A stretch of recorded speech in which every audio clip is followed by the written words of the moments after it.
నమస్కారం వార్తలకు స్వాగతం. ముందుగా ముఖ్యాంశాలు. కేంద్ర మంత్రి కిషన్ రెడ్డి మీడియా సమావేశం, పలు అంశాలపై వివరణ.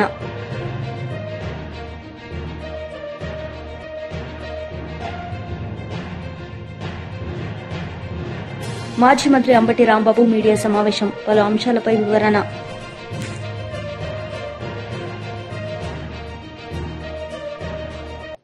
కేంద్ర మంత్రి కిషన్ రెడ్డి మీడియా సమావేశం నిర్వహించారు. ఈ సందర్భంగా ఆయన మాట్లాడారు.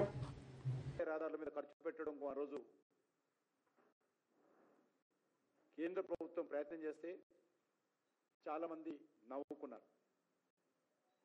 రోడ్ల మీద 70,000 ఖర్చు పెట్టేవి ఏంటని చెప్పి ఆ రోజు అవమానం చేస్తూ మాట్లాడినటువంటి పార్టీలు, వ్యక్తులు దాన్ని యూపీఏ ప్రభుత్వం 2004లో వచ్చిన తర్వాత పక్కన పెట్టింది. 10 సంవత్సరాలు యూపీఏ ప్రభుత్వం పోయిన తర్వాత మళ్ళీ నరేంద్ర మోడీ గారు 2014 వచ్చిన తర్వాత వాజ్పేయి గారు ప్రారంభించినటువంటి స్వర్ణ చతుర్భుజి జాతీయ రహదారులు దేశ రాజధానులను కనెక్ట్ చేసేటువంటి ఈ కార్యక్రమాన్ని అత్యంత ప్రాధాన్యత ఇచ్చి ముందుకు తీసుకెళ్తున్నాం.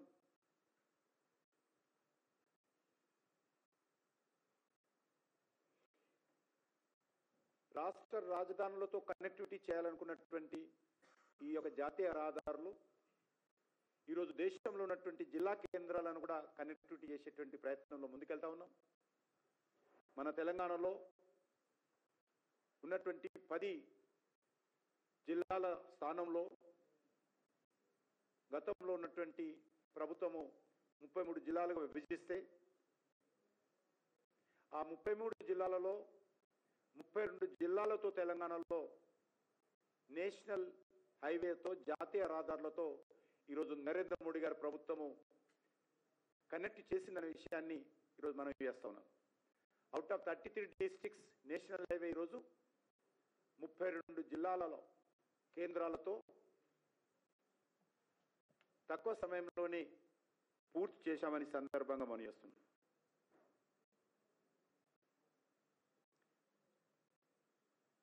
నరేంద్ర మోడీ గారి ప్రభుత్వము నిధుల కొరత లేకుండా కనెక్టివిటీ విషయంలో, అది ఎయిర్పోర్ట్ల విషయం కావచ్చు,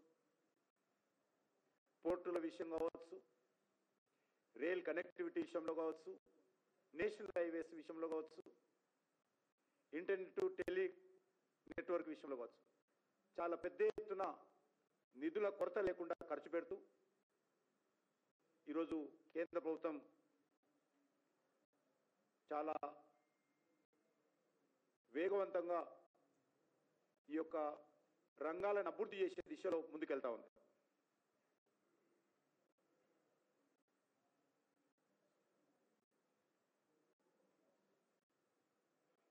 (2014) మన తెలంగాణ రాష్ట్రంలో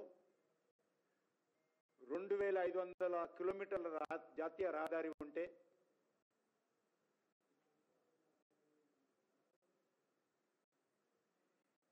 ఈరోజు సుమారు 5,200 కిలోమీటర్ల జాతీయ రహదారి పెరగడం జరిగింది. అనేక కొత్త ప్రాజెక్టులు ప్లానింగ్లో ఉన్నాయి. గత 10 సంవత్సరాలుగా 1,26,485 కోట్ల రూపాయలు కేంద్ర ప్రభుత్వము జాతీయ రహదారుల మీద ఖర్చు పెడతా ఉంది.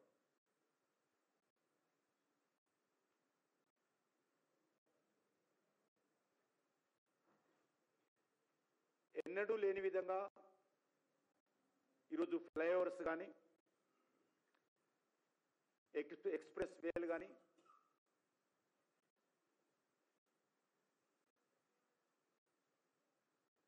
రింగ్ రోడ్లు కానీ,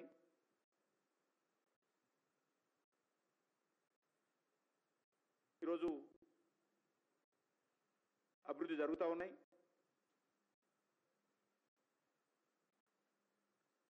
AP biodiversity board chairman Neelayapalem Vijay Kumar media సమావేశం నిర్వహించారు. ఈ సందర్భంగా ఆయన మాట్లాడారు.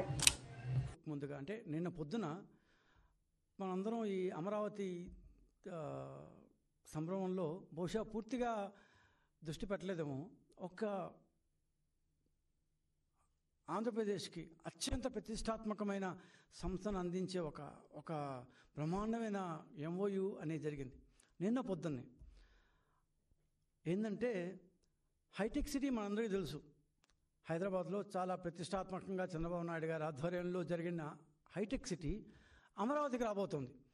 హైటెక్ సిటీ అమరావతికి రాబోతుంది. హైటెక్ సిటీ ఎంత ఇదిగా హైదరాబాద్ మొత్తాన్ని ఐటీగా మార్చివేసిందో అలాంటి హైటెక్ సిటీ అమరావతికి రాబోతుంది. కేవలం 7 నెలల్లో మాత్రమే. ఏంటి ఆశ్చర్యం అనుకుంటున్నారా? హైటెక్ సిటీ పేరు మారుతుంది. పేరు క్వాంటమ్ కంప్యూటింగ్, క్వాంటమ్ వ్యాలీ అనే పేరుతో అమరావతిలో జనవరి 1, 2026 అంటే ఇవాళ నుంచి కరెక్ట్గా 7 నెలలు లెక్కేసి రాసి పెట్టుకుందాం అందరం. 7 నెలల్లో అమరావతిలో హైటెక్ సిటీ, అప్పట్లో కట్టిన హైటెక్ సిటీ కంటే గొప్పగా, చాలా అధునాతనంగా, చాలా ప్రతిష్టాత్మకంగా క్వాంటమ్ వ్యాలీ అనేది రాబోతుంది. క్వాంటమ్ కంప్యూటింగ్ కోసం సృష్టించబడుతున్న క్వాంటమ్ వ్యాలీ అనేది రాబోతుంది. బహుశా దీని టెక్నాలజీలో ఇది కొత్త టెక్నాలజీ కాబట్టి పూర్తిగా అందరికీ అవగతం కాలేదేమో. ఈ క్వాంటమ్ కంప్యూటింగ్ అనేది ప్రపంచంలో అత్యంత అధునాతనమైన టెక్నాలజీ. ఈరోజు మనం వాడే కంప్యూటర్ల కంటే, మనం వాడే సిస్టమ్స్ కంటే 100 రెట్లు ఫాస్ట్గా పనిచేసేదే క్వాంటమ్ కంప్యూటింగ్ అనేది. సో ఈ క్వాంటమ్ కంప్యూటింగ్ ద్వారా మనం ఎంతంత పెద్ద డేటానైనా అత్యంత ఈజీగా సునాయాసంగా చేసేయచ్చు. ఇట్లాంటివి ఇప్పటిదాకా భారతదేశంలో లేనే లేదు. భారతదేశం ఏంటి, ఆసియా ఖండంలోనే లేనే లేదు. కేవలం US, యూరోప్లో ఒక 5-6 ప్రదేశాల్లో మాత్రమే ఈ క్వాంటమ్ కంప్యూటింగ్ ఉంది. ఒక రకంగా కేవలం నాసా, గూగుల్ లాంటి వాటికే పరిమితమైన ఈ క్వాంటమ్ కంప్యూటింగ్ వితిన్ 7 months 7 నెలల్లోనే ఆంధ్రప్రదేశ్ అమరావతిలో జనవరి 1, చంద్రబాబు నాయుడు ఎంత ధైర్యంతో తేదీ కూడా చెప్పేశాడు. జనవరి 1, 2026 అంటే జనవరి 1 అందరం కొత్త సంవత్సరం జరుపుకోబోతున్న శుభ సమయాన రాబోయే జనవరి 1 క్వాంటమ్ వ్యాలీ అనేది ఓపెన్ అవుతుంది. దీనికోసం చంద్రబాబు నాయుడు గారు ఆంధ్రప్రదేశ్ గవర్నమెంట్ తరఫున నిన్న పొద్దున IBM, ఇంటర్నేషనల్ బిజినెస్ మిషన్స్ అనే IBM అనే ప్రఖ్యాతమైన అమెరికన్ IT కంపెనీతో, అదేవిధంగా TCS, టాటా కన్సల్టెన్సీ సర్వీసెస్, భారతదేశంలో చాలా గొప్ప కంపెనీ TCS ఆల్రెడీ వైజాగ్లో ఒక యూనిట్ 12,000 మందితో వాళ్ళకి యూనిట్ ప్రారంభించబోతున్నారు. TCS, IBM వీళ్ళిద్దరితో కలిసి మెడ్రాస్ IIT CDAC సహకారంతో L&T వాళ్ళు 7 నెలల్లో కట్టబోయే అత్యంత అధునాతనమైన బిల్డింగ్లో క్వాంటమ్ వ్యాలీ అమరావతిలో ఏర్పడబోతోంది. ఇప్పటిదాకా చాలా ఒప్పందాలు కుదుర్చుకున్నాం, ఇవంతా అయ్యేదా పోయేదా అనేవాళ్ళు ఉంటారు. కానీ ఈరోజు చెప్తున్నాం, రాసుకోండి, the difference that the quantum valley is going to have in Amaravati. Not only in Amaravati, ఎట్లయితే మనం మైక్రోసాఫ్ట్ని, ఆరకల్ని తెచ్చి హైటెక్ సిటీ అని బిల్డింగ్లో మొట్టమొదటిసారి పెట్టి ఎంత హైదరాబాద్కే ఒక మణిమకుటం అయ్యేది, అసలు అర్థం కానీ మనం ఊహించిన. బీఆర్ఎస్ లీడర్ మీడియా సమావేశం నిర్వహించారు. ఈ సందర్భంగా ఆయన మాట్లాడారు. 41 లక్షలు CCI కొనుగోలు చేసినట్టు CCI ప్రకటిస్తే 25 లక్షల మంది రైతుల సంఖ్యకు గాను 6,30,000 మంది రైతులు మాత్రమే CCIకి అమ్మినట్టు ఆ 6,30,000 మంది రైతుల వివరాలు వాళ్ళు ఆన్లైన్లో పెట్టారు. 6,30,000 మంది రైతుల ఖాతాలలో మాత్రమే ఈ 41 లక్షల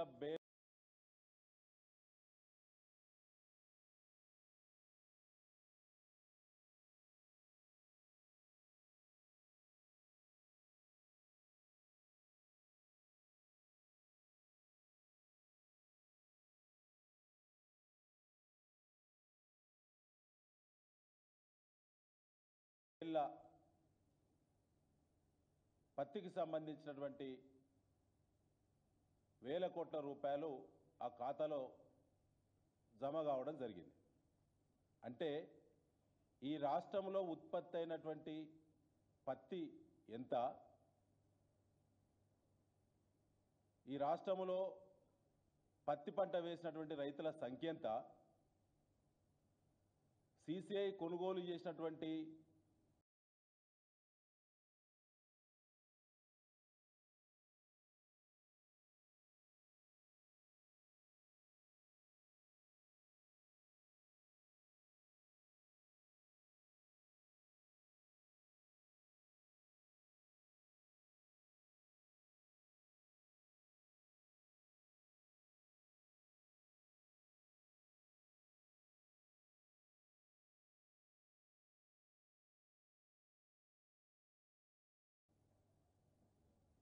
పంట బేళ్ల రూపంలో చూస్తే 80% పంట కొనుగోలు చేసింది సిసిఐ, 20% మంది రైతుల నుంచి మాత్రమే కొనుగోలు చేసినట్టు అధికారిక లెక్కలు చెప్తున్నాయి. దీని ఎన్నుకున్నటువంటి మర్మం ఏంటి, కుట్రేంది, కుంభకోణం ఏంటంటే టెంపరరీ రిజిస్ట్రేషన్స్ పేరు మీద ఈ రాష్ట్రంలో వ్యవసాయ శాఖ, మార్కెటింగ్ శాఖ, కాంగ్రెస్ పార్టీ రాష్ట్ర పెద్దలందరూ కూడా కుమ్మక్కై వందలాది మంది బ్రోకర్లను పెట్టుకొని మార్కెట్ల వారిగా మార్కెట్ కమిటీలు కూడా ఇందులో భాగస్వాములై సిసిఐ కొనుగోలు చేయాల్సినటువంటి షెడ్యూలు అక్టోబర్ మొదటి వారంలో సిసిఐ కొనుగోలు కేంద్రాలు ప్రారంభించాల్సినటువంటి షెడ్యూల్ను నవంబర్ మొదటి వారానికి వాయిదేసింది. దానివల్ల నెల రోజులు కొనుగోలు మద్దతు ధర లేట్ అయింది కాబట్టి కడుపుగాలిన రైతు, అప్పుల ఒత్తిడికి గురైనటువంటి రైతు ఆ పంట రైతు చేతులకు వెళ్ళి వచ్చి మార్కెట్లో బ్రోకర్ల చేతిలో, ట్రేడర్ల చేతులకు వచ్చింది. ఇది ఒక వ్యూహాత్మకమైనటువంటి, ఒక కుట్రపూరితమైనటువంటి, ఒక ప్రణాళికాబద్ధమైనటువంటి ఒక కుంభకోణం. దీపావళి సందర్భంగా ఈ రాష్ట్రంలో ఉన్నటువంటి ప్రధాన ట్రేడర్సు, ఈ రాష్ట్రంలో సిసిఐ ఉన్నతాధికారులు హైదరాబాద్ కేంద్రంగా 5 స్టార్ హోటల్లో దీపావళి సందర్భంగా ప్రత్యేకంగా ఒక దావత్ పెట్టుకొని కొనుగోళ్లు సిసిఐ కేంద్రాలు లేట్ చేయడం ద్వారా రైతుల చేతుల్లో ఉన్నటువంటి పంట కడుపుగాలి తక్కువ ధరకు అమ్ముకుంటారు. అది ఎట్లాగో మార్కెట్లకే వస్తుంది, మార్కెట్లో ట్రేడర్ చేతికి వస్తుంది. వచ్చిన తర్వాత కొనుగోళ్లు ప్రారంభించడం ద్వారా రైతుల పేరు మీద 7,521 రూపాయల క్వింటాల్ చొప్పున సిసిఐకి పెట్టచ్చు అనేటువంటిది ఇలా ఈ కుంభకోణం ఈ పద్ధతిలో జరిగింది. ఇందులో ప్రధానంగా మీ ద్వారా నేను బీఆర్ఎస్ ద్వారా తెలంగాణ రాష్ట్ర పత్తి రైతులకు మేము విజ్ఞప్తి చేస్తున్నాం. మీకు తెలియకుంటేనే నిలువు దోపిడీ జరిగింది ఈ రాష్ట్రంలో.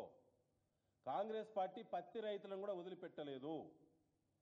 పత్తి రైతులకు సంబంధించి సిసిఐ కొనుగోళ్లు నెల రోజులు ఉద్దేశపూర్వకంగా, కుట్రపూరితంగా డిలే చేయడం ద్వారా రైతు చేతున్నటువంటి పత్తిని 5,500 నుంచి 6,000 రూపాయల వరకే మార్కెట్లో ప్రైవేటు వ్యాపారులు కానీ, వ్యవసాయ మార్కెట్ కమిటీలో ట్రేడర్స్ కానీ కొనుగోలు చేసి రైతులకు సంబంధం లేకుండా టెంపరరీ రిజిస్ట్రేషన్స్ టిఆర్ నంబర్ల పేరు మీద ఈ రాష్ట్రంలో 60,000 మంది టిఆర్ నంబర్లు తీసుకొని రైతుల రూపంలో అవతారం ఎత్తి 7,521 రూపాయల క్వింటాల్ చొప్పున సిసిఐకి పత్తిని అమ్మడం జరిగింది. వారి ఖాతాల్లో ఇలా వేల కోట్ల రూపాయలు వాళ్ళ ఖాతాల్లో జమ అయినాయి. దీనివల్ల దాదాపు 3,000 కోట్ల రూపాయల దోపిడీ, నిలువు దోపిడీ, పత్తి రైతులను నిలువు దోపిడీ చేసింది కాంగ్రెస్ పార్టీ ప్రభుత్వము, తెలంగాణ ప్రభుత్వం. 7 మార్కెట్ కార్యదర్శులను సస్పెండ్ చేసిన తెరపైకి ఈ వార్తలు రాగానే మాజీ మంత్రి అంబటి రాంబాబు మీడియా సమావేశం నిర్వహించారు. ఈ సందర్భంగా ఆయన మాట్లాడారు. ఈ 5 సంవత్సరాల్లో 48,000 కోట్ల రూపాయలు ఖర్చు పెడతానని చెప్పారు. 48,000 కోట్ల రూపాయలు ఖర్చు పెడతామని చెప్పారు. 41,170 కోట్లు టెండర్లు పిలిచారు. విన్నారు కదా, 48,000 కోట్లు ఖర్చు పెడతామన్నారు. 41,000 కోట్ల రూపాయలు పైచిలకు టెండర్లు పిలిచారు. ఖర్చు పెట్టింది ఎంత అంటే 5,587.28 కోట్ల రూపాయలు ఖర్చు పెట్టారు. చెప్పిందేంటి, చేసిందేంటి చూస్తే మనకు అర్థమవుతుంది. 5 సంవత్సరాల్లో అట్టర్ ఫెయిల్యూర్ అయ్యి వైఎస్ఆర్ కాంగ్రెస్ పార్టీ ఏదో అమరావతికి వ్యతిరేకమని వరల్డ్ క్లాస్ క్యాపిటల్ని నిర్మిస్తుంటే కడుపు మంటతో మేము మాట్లాడుతున్నామనేటువంటి మాట పలుమార్లు చెప్తున్నారు. ఇది వాస్తవం కాదని చెప్పదలుచుకున్నాను. ఆంధ్రప్రదేశ్ విడిపోయింది, గాయపడి విడిపోయింది. రాజధాని లేదు. రాజధాని నిర్మాణానికి కేంద్రం 2,500 కోట్ల రూపాయలు ఇస్తామని చెప్పింది. రాజధాని నిర్మించుకోవాల్సిన పరిస్థితి ఏర్పడింది. ఆర్థిక పరిస్థితి బాగోలేదు. హైదరాబాద్ లాంటి పట్టణాన్ని కోల్పోయాం. అక్కడి నుంచి ఇక్కడికి వచ్చేసాం. 10 సంవత్సరాల పాటు హైదరాబాద్లో ఉన్నటువంటి ఇన్ఫ్రాస్ట్రక్చర్ని రాజధానిగా ఉపయోగించుకునేటటువంటి ఫెసిలిటీని మనకి విభజన చట్టం కల్పించింది. చంద్రబాబు నాయుడు గారు వచ్చారు, ఏం చేశారని అడుగుతా ఉన్నా. రాజధాని నిర్మాణం చేపట్టారా? రాజధాని నిర్మాణం కాదు, రాజధాని పట్టణాన్నే నిర్మిస్తామన్నారు. దురదృష్టం అంటున్నాను. ఒక అద్భుతమైన పట్టణాన్ని నిర్మించగలిగినటువంటి స్థాయిలో గాయపడి విడిపోయినటువంటి ఆంధ్రప్రదేశ్ ఆర్థిక వనరులు ఉపయోగపడతాయా అనేది ఆలోచించలేదు. ఒక అద్భుతమైన నగరం నిర్మిస్తాను. ఎంతండి అద్భుతమైన నగరాన్ని నిర్మించడానికి? 1,00,000 కోట్ల. 1,00,000 కోట్లతో అద్భుతమైన నగరాన్ని నిర్మించడానికి కావలసినటువంటి ఆర్థిక వనరులు ఆంధ్రప్రదేశ్కు ఉన్నాయా? లేవు కదా. లేకపోయినా నేను నిర్మిస్తానని చంద్రబాబు నాయుడు గారు కలలుగా అన్నారో లేకపోతే ఆశపడ్డారో నాకు తెలియదు, కానీ కొంప ముంచేశారని ఈ సందర్భంగా నేను చెప్పదలుచుకున్నాను. 5 సంవత్సరాల పాటులో నేను ఇంతకుముందు చెప్పినట్టుగా 48,000 కోట్లు ఖర్చు పెడతామని కేవలం 5,000 పైచీలు కోట్లు ఖర్చు పెట్టి గంగలో ముంచేశారు. రైతుల దగ్గర నుంచి 33,000 ఎకరాలను సేకరించారు. రైతులకు ఏం చెప్పారండి? అద్భుతమైన ఫ్లాట్లు ఇస్తామన్నారు, రిటర్నబుల్ ఫ్లాట్స్ ఇస్తామన్నారు, మిమ్మల్ని లక్షాధికారులను చేస్తామన్నారు. ఎంత చేశారండి? ఇప్పటివరకు ఇచ్చారా? 68% మాత్రమే రిజిస్టర్ చేశారు. ఇంకా 32% ఇంకా రిజిస్టర్ కాల. చంద్రబాబు నాయుడు గారు అధికారంలోకి వచ్చే సంవత్సరం అయినా కూడా రిజిస్టర్ కాల. ఎవరు మోసం చేస్తున్నారు రైతుల్ని, అమరావతిని? అమరావతిని ఎవరో విధ్వంసం చేశారంటున్నారే.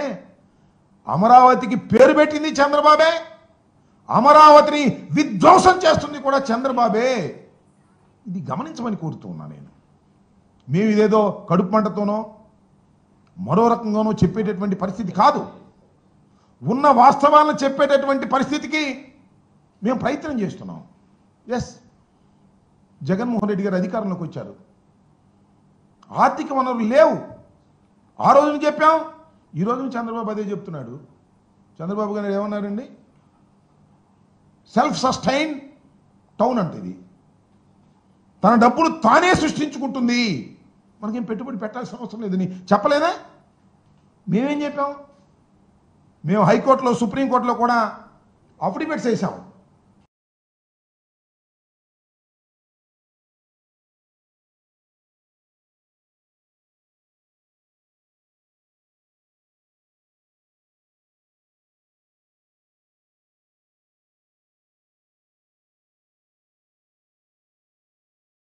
$2,271 కోట్ల రూపాయలు శాసనసభకు ఖర్చు పెట్టడానికి అంచనా వేశారు. ఇవాళ టెండర్లు ఎంత పిలిచారండి? అదే శాసనసభకి 4,689 కోట్ల రూపాయలు. అప్పటికి ఇప్పటికీ సిమెంటు, ఐరన్ ధరలు తగ్గినప్పటికీ కూడా ఎందుకు ఈ విషయాలను చెప్తున్నానంటే, మీరు అప్పు తీసుకొచ్చి అమరావతి నిర్మాణం కాదు దోపిడీకి మీరు పాల్పడుతున్నారు అనే విషయాన్ని ప్రజలకు అర్థం కావాలనేటువంటి అంశం మీద నేను చెప్పదలుచుకున్నాను. ఈ రకంగా అదే జాతీయ రహదారులు 20 కోట్ల రూపాయలండి కిలోమీటర్కి. ఇవాళ ఎంత అండి? అక్కడ 50 కోట్ల రూపాయల కిలోమీటర్కి. దోచేద్దామనే, కాంట్రాక్టుల ద్వారా దోచేద్దామనే, అంత దోపిడీ చేయాలనేటువంటి దృక్పథం తప్ప Venkatagiri incharge Nedurumalli Ram Kumar Reddy, Venkatagiri incharge Nedurumalli Ram Kumar Reddy media సమావేశం నిర్వహించారు. ఈ సందర్భంగా ఆయన మాట్లాడారు. లోడ్ చేస్తాం, ఎక్స్పోర్ట్ చేస్తాం ఈ అఫీషియల్ మైనింగ్ పేర్ల మీద. నేను ఇప్పుడే చెప్తున్నాను, నేను ముందరే చెప్తా, జరిగేది చెప్తాను, జరగబోయేది చెప్తా. మీరు వినుంటారు, ఫినిక్వాడ్స్ ప్రైవేట్ లిమిటెడ్. ఎక్కడదయ్యా ఈ కంపెనీ తెలుసా? ఫినిక్వాడ్స్ ప్రైవేట్ లిమిటెడ్.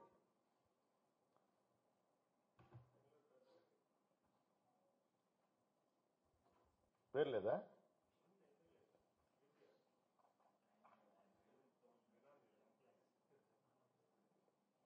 ఎక్కడ ఎవరు భయపడటంలా? దోచుకోవడంలో మేము ముందుంటాము. మాకు తెలిసిన పద్ధతి, మమ్మల్ని ఎవరు ఏం చేయలేరు, పట్టుకోలేరు. ఫినిక్వాడ్స్ ప్రైవేట్ లిమిటెడ్ పాత రోజులలా కాదు, బటన్ నొక్కితే అంతా వచ్చేస్తుంది ఇన్ఫర్మేషన్.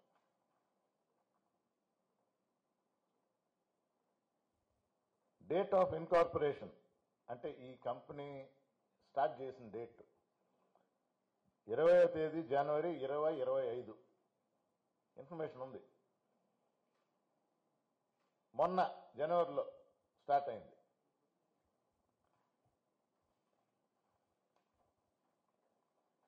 డైరెక్టర్లు 4.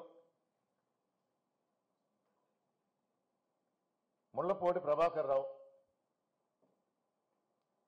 రవీంద్రబాబు మేక డైరెక్టరే, Veerraju Mavuri director, Vijay Kumar Reddy Mannemala managing director. ఈ 4 పేర్లు మీకు ఎవరికైనా తెలుసా? ఎవరు వినలేదా? కొంచెం పరిశోధించండి. మేనేజింగ్ డైరెక్టర్ మన్నెమాల విజయ్ కుమార్ రెడ్డి, మిగతా 3 డైరెక్టర్లు. మీరు కూడా చూడండి. ఈ విషయం మీ ద్వారా ఆఫీసర్లు కూడా చెప్తుంటా. 4 నెలల క్రితం ఫ్లోట్ అయిన కంపెనీ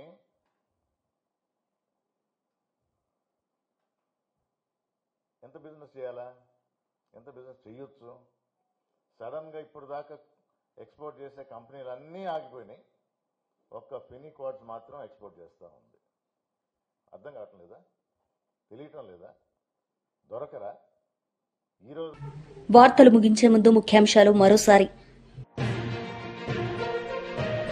కేంద్ర మంత్రి కిషన్ రెడ్డి మీడియా సమావేశం, పలు అంశాలపై వివరణ.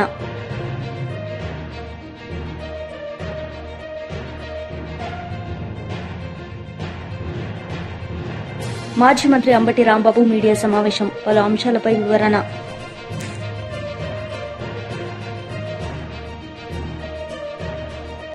ఈ వార్తలు ఇంతటితో సమాప్తం. తిరిగి ప్రసారమయ్యే వార్తల్లో మళ్లీ కలుద్దాం. అంతవరకు సెలవు. నమస్తే.